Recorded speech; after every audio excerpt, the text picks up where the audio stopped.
ഈ വെയിറ്റ് ചെയ്യുന്ന ആളെ കാണാതെ ലൈഫ് അങ്ങ് തീർന്നു പോയിരുന്നെങ്കിലോ? അതിനല്ലേ ഭൂമിയിൽ നമ്മളൊക്കെ ജീവിച്ചിരിക്കുന്നത്. അപ്പോ ആത്മാർത്ഥമായി നമ്മളൊരാളെ കാത്തിരുന്ന എന്നായാലും അയാൾ ഇങ്ങ് എത്തും അല്ലേ? പിന്നല്ലാതെ എവിടെ പോവാൻ? പിന്നെന്തിനാ ഇങ്ങനെ ഒളിച്ചു നടക്കുന്നത്?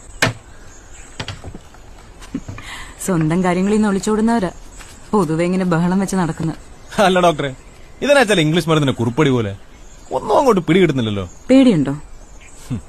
പിന്നെ പശു കുത്താൻ വരുമോന്ന് പേടിയുണ്ട്, തലേ തേങ്ങ വീഴുമെന്ന് പേടിയുണ്ട്. പ്രേമിക്കാൻ പേടിയുണ്ടോ?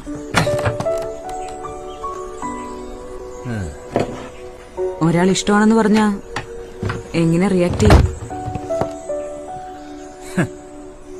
എവിടെ പറയാൻ, ആര് പറയാൻ? അങ്ങനെ ഒരാൾ പറഞ്ഞ അതിപ്പോ ഡോക്ടറെ, മറ്റുള്ളവരുടെ ജീവിതത്തിലേക്ക് ഇടിച്ചു കയറിയിട്ട് നമ്മൾ ചില സർപ്രൈസ് കൊടുക്കുമ്പോൾ അവരുടെ കണ്ണിലുണ്ടാകുന്ന പ്രകാശം വരും. അതിന്റെ ഒരു രസത്തിലും ത്രില്ലൊക്കെ നമ്മളിങ്ങനെ ജീവിച്ചു പോകുന്നത്. കൂടുതലായിട്ട് ആരെങ്കിലും എന്തെങ്കിലും നമ്മുടെ അടുത്തുനിന്ന് പ്രതീക്ഷിച്ചു പോയാൽ അത് ചിലപ്പോൾ കുഴപ്പത്തില്ല എന്ന് വെച്ച് ഡോക്ടറിനെ കുഴപ്പത്തിലാക്കില്ലെന്ന് എനിക്ക് ഉറപ്പുണ്ട് കേട്ടോ. കുഞ്ഞപ്പച്ചേട്ടനുള്ള മരുന്ന് കൊടുക്കാൻ മറന്നുപോയി. കനി,